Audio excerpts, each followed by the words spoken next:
Hello, welcome to MMM Global. My name is Ismail. Today I'm going to tell you about MMMs Global. First of all, I would like to explain a little bit about the ideology of MMMs. The modern world is bad, it's inhumane, unfair, and unjust. This is the world of money. It is not for people. Okay, let's talk about the bankers. Why do bankers work less and earn 100 times more? What lies behind the social welfare? Labor. But why do bankers live 100 times better than common people who really work hard? Do the bankers work harder? Definitely they don't. In addition, they do not even produce any material value as opposed to the worker. Why then the difference in incomes is so enormous? Many wonder with all sincerity now, reading this well, a banker and a worker, they cannot be compared. The banker, the head of the bank, he has power over money and is well connected. And we are ordinary people having no power or clout. Naturally, the banker live better than we do. Meanwhile, there is nothing natural here. The point is that everyone got used to this state of unfair and takes it as a matter of course. People believe that this is the way of the world, that the banker has to live better and it can't be otherwise. But in reality, things are different and the situation can be changed.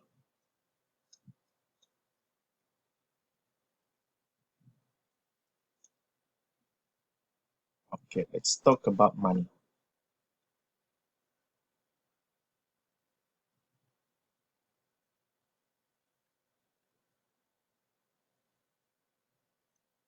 So, what is money?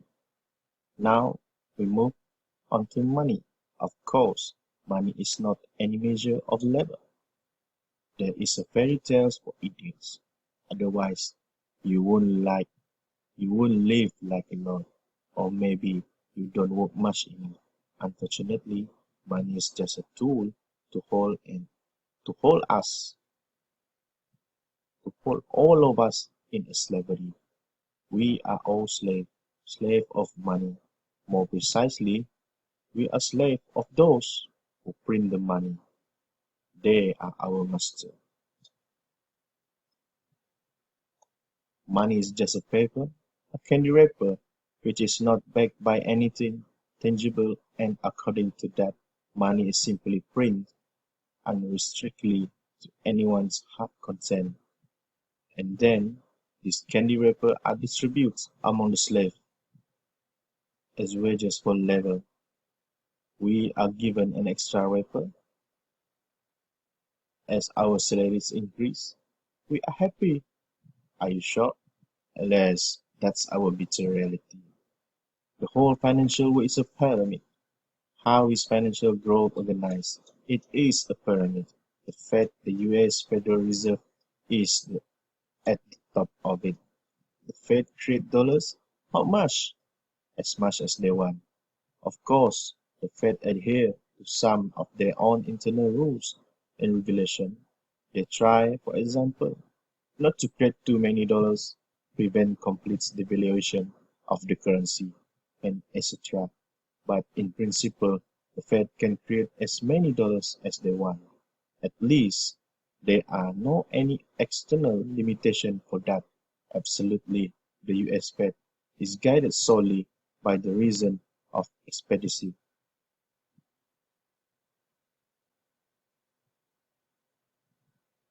How do banks deceive people? Let's figure out quietly and without haste, hmm, without haste, but you have to strengthen your brain. It's not easy.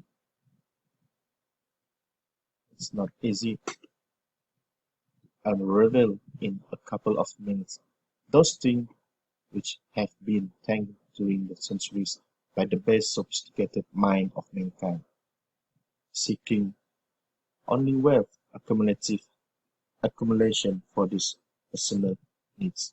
Let's make an example. Let's make an example. Let it be Adam and Stephen, and let it be Leonard, a banker of Adam and Stephen. They both keep their money in his bank.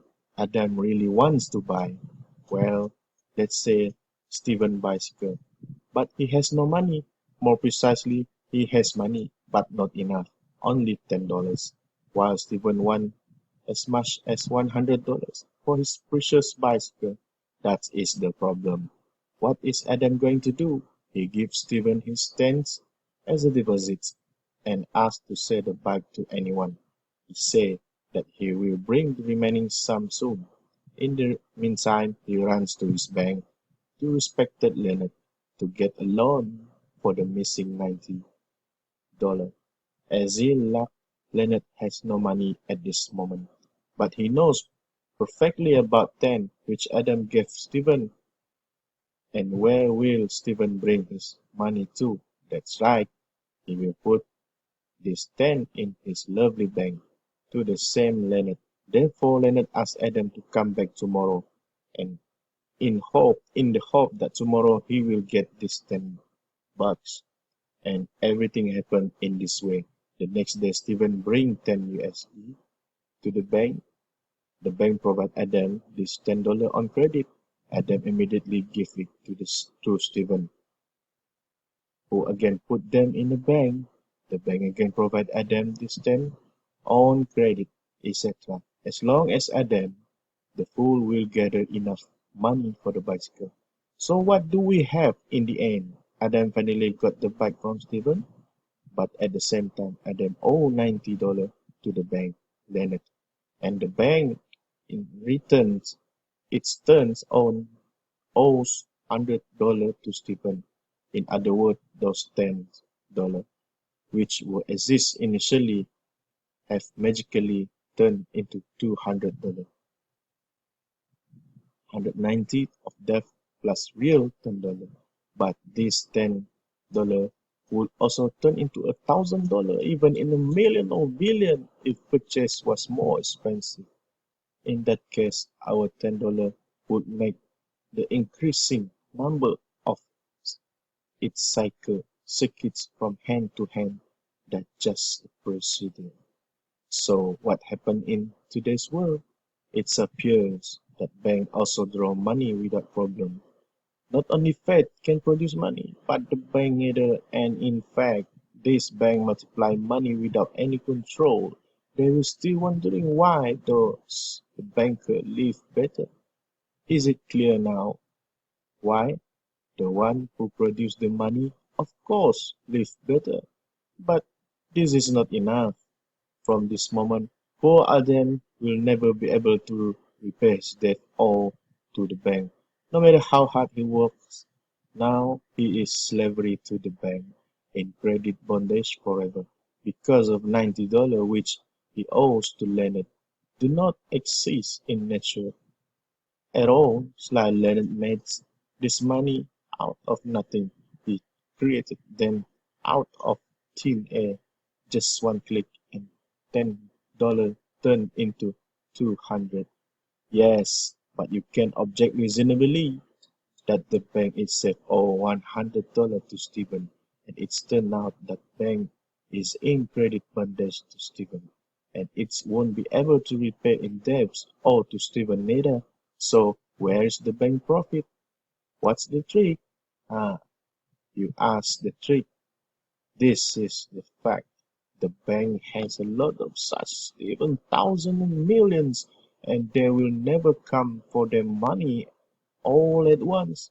If one Stephen comes, the bank will return him the money of 10 other depositors. That's it. It's mean the bank debt is neither dangerous nor burdensome. In fact, bank debt is virtual. It is It exists only on the paper or in the computer program. It will never be repaid in reality.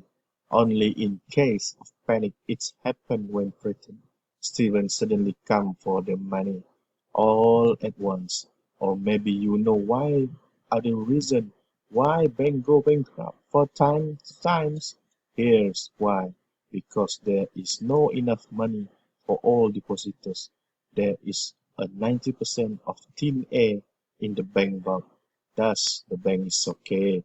It's sail before the winds. We don't need to worry about it. But our Adam has seriously problem now.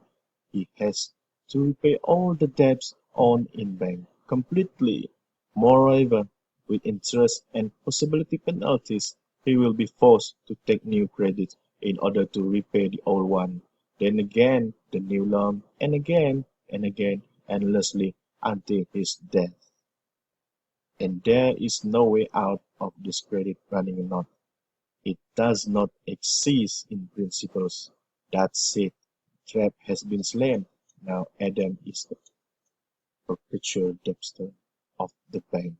He is a slave. From now on, he will work for the bank for years in the end until he die, but still he won't repay the debt. And after his death, his children and his grandchildren will work for the bank. They all are the future servants of banks. More precisely, they are servants of this inefficient and unfair global financial system, which spawned this ruthless and inhuman mechanism, and this mechanism must be finally destroyed. Well, a new fair financial system will be established. Financial apocalypse. Yes, that's the only thing that can break our financial chains and save us all. Release us finally from the continuous slavery. Everything all will burn in the fire, and the new will appear. The Fed will remove from the power and will no longer develop social inequality. The bank as they are now will simply disappear. They will stop robbing the people. In fact, the bank do not produce anything useful. What useful can they do? Give credits and plundering interest? As a result, all the population is burdened with debts. Why do the bank get interest for the credit at all? Have you ever thought about it? Usury was always despised by all nations and now it's legalized. Why? If a person takes a loan in the bank, then not for nothing, but to do something good, to realize some project. But he applies the effort for welfare and society, including bankers, making something useful for all of us. We should encourage such people, making discount, but not collecting from them huge interest. Nevertheless, modern banks are created for others' purpose. They aren't interested in society, but in their own goals. People are important for them. Modern banks are loyal servants of the Fed, hypocritical agents misusing the product of labor of common people. The current financial system is merely destructing us, and it will continue attacking us and our children and grandchildren. It will get even worse if nothing changes. We will destroy an existing financial system and build new, fair and honest. We have no other choice. We are not slaves. We are people and we choose freedom. And this freedom is almost here already. Now, thanks to MMM financial apocalypse, is eventual, unavoidable since now it's just a question of time.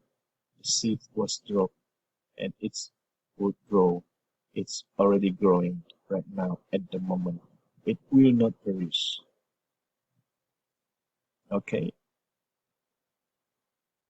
that's about the ideology. Now we're going to introduce what MMM is. MMM is not a bank. It does not collect your money. MMM is an online, not an online business. Hi, investment or MMM program. MMM is just a community where people help each other.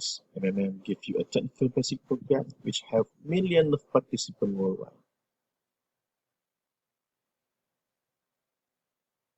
MMM is community